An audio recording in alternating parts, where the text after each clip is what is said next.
bývá, víš, tady máme rybňáky.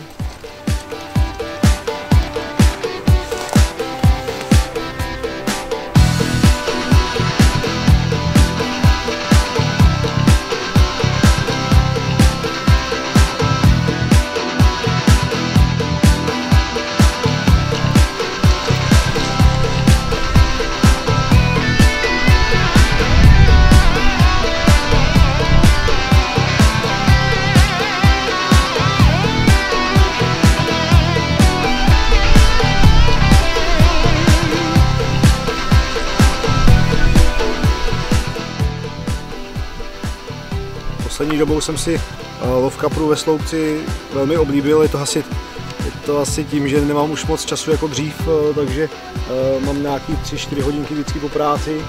Dneska mám celkem štěstí, protože sluníčko je, takže kapři jsou pod hladinou a je těsně před třením, takže ty kapři opravdu vyhledávají teplejší vody, teplejší partie. Kdyby na té lokalitě bylo v jedné zátoce o nějakých půl stupínku víc na teplotě vody, tak ten kapr si to vyhledá, bude tam ten čas trávit, takže já jsem si tady našel takovou menší zátokku na pískovně a doufám, že tady nějaká ryba bude. Po cestě jsem viděl nějaký pohyb na hladině, takže to by měla být celkem dobrá šance tady chytnout rybu. Chytání kaprů ve sloupci jsem si velmi oblíbil pěnové kuličky Zigrigy, které opravdu se lehce pouštějí do toho sloupce, protože mají větší tlak o trošičku než plovoucí boilies a lépe se nám to přes ten kroužek do toho sloupce pouští. Takže já to rád kombinuju, ještě ty pěnovky rád kombinuju s normálním boiliesem plovoucím. K tomu jsem si připravil Zigrigy. Nejradši mám jahodu. S kapřím tajemstvím je to taková neukoukaná příchuť a kapři na to docela dobře reagují, nehledě na to, že to má krásnou barvu. Si tu kuličku trošku takhle nechtem vykrojím, ono to jde, tak se mi to vešlo na vlas. By mohlo stačit. Tak.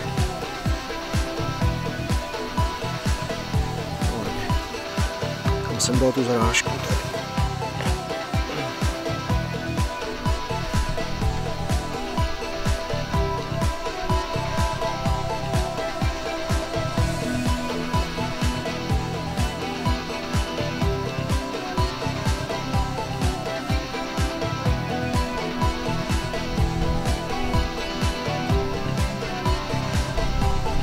Ten Zigrig je vlastně, spadly mi zarážky, takže novou.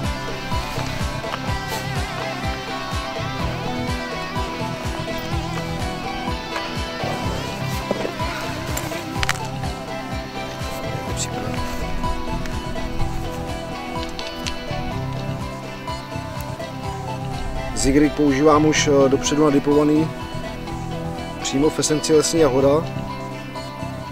Samozřejmě si můžete vybrat dle příchutí, které vám vyhovují nebo na které máte nejvíc úspěchů, ale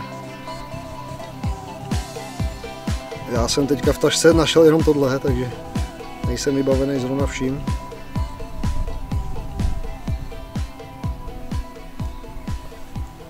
Mám ten vlas krátký, takže mi to tam jde pěkně blbě. No. Tak, už to tam je.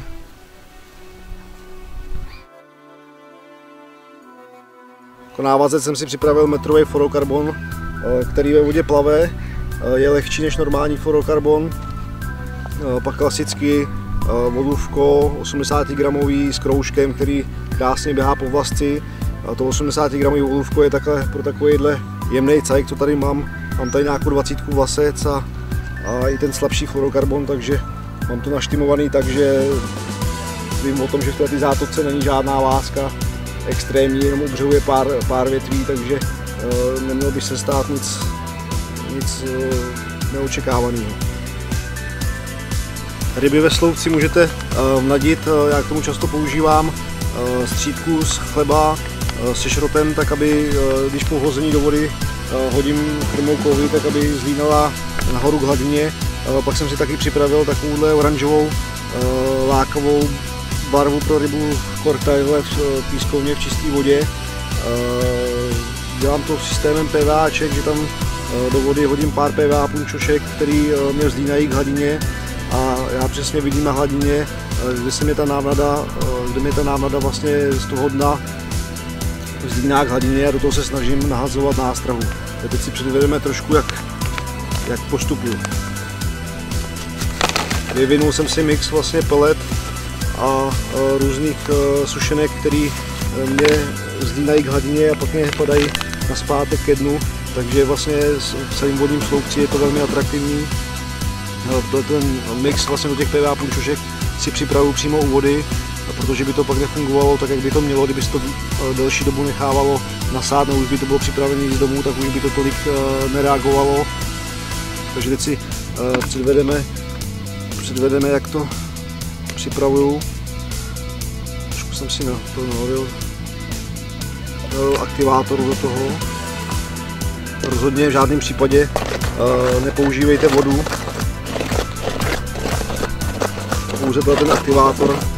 Je to z toho důvodu, že při styku s vodou se ten mix začne reagovat a nefungoval by pak ve vodě.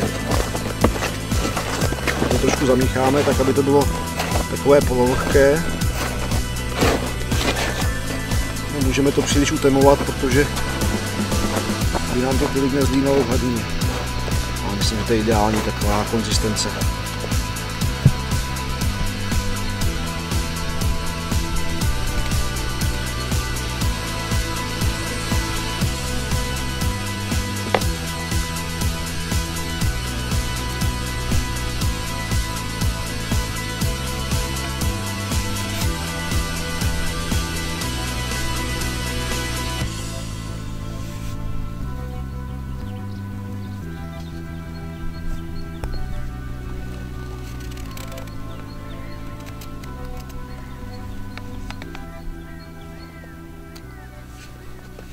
Tak pár PVAček už mám hotový.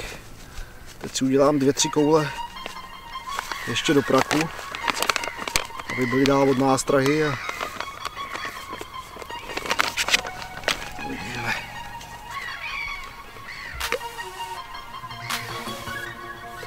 Stačí.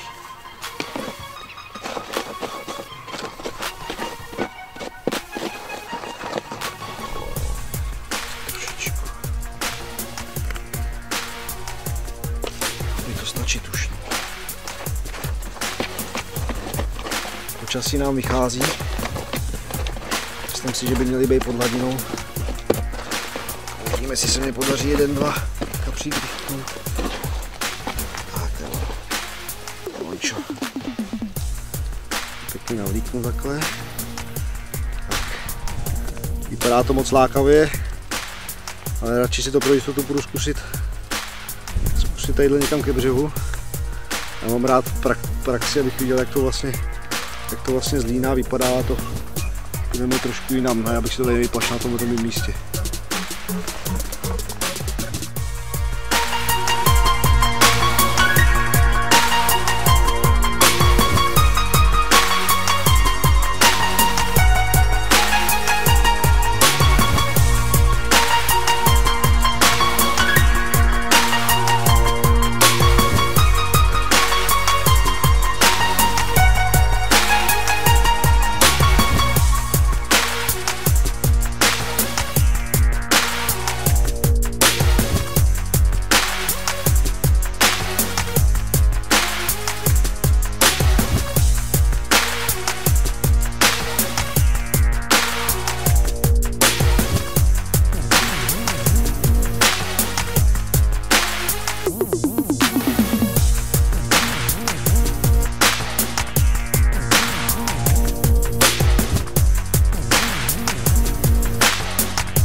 nevím, jestli to nemám zkusím větve, ale bylo to jen tak.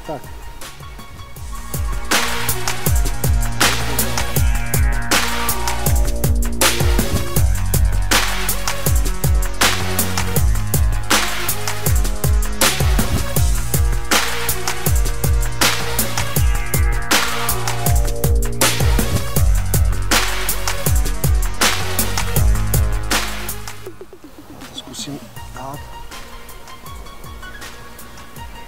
pár čísel pod hladinou.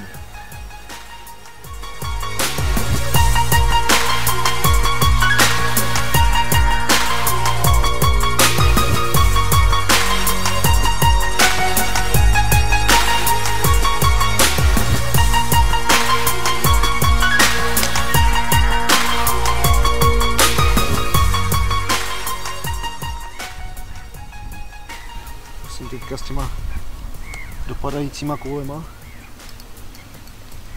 Mám klasicky z metod mixu a střídky. Zkusím tu zigry kuličku stáhnout trošku níž.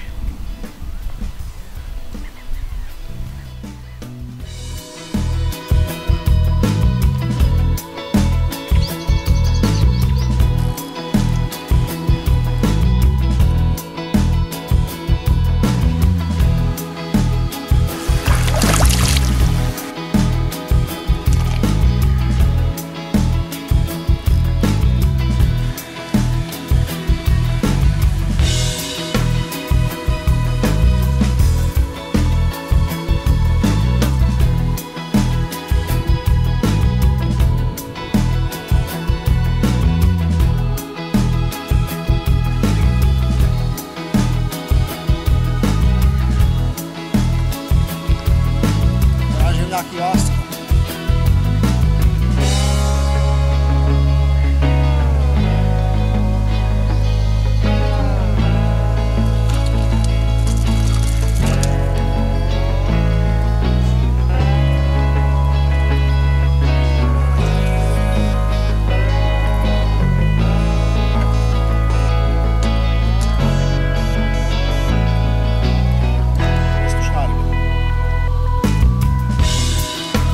Pěkný.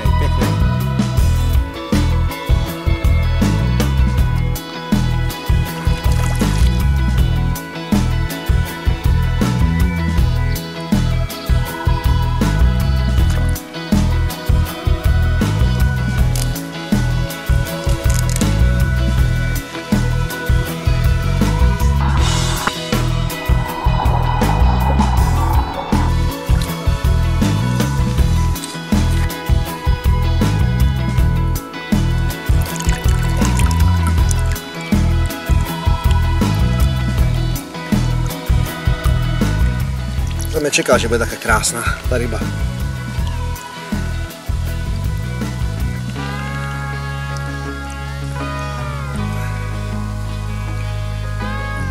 Sebral to asi nějaký půl metru pod hladinou, takže se tam vyřívají. No, jak je vidět, tak ty ryby jsou plný jíker, takže oni potřebují nabrat denní stupně nějaký, aby došlo k úspěšné reprodukci. Jsem rád, že jsem ho vydráždil, no. Nebo spíš jí, no, podle břicha. Tak pojď naspátek hnedka do vody. Pěkně zasyklá.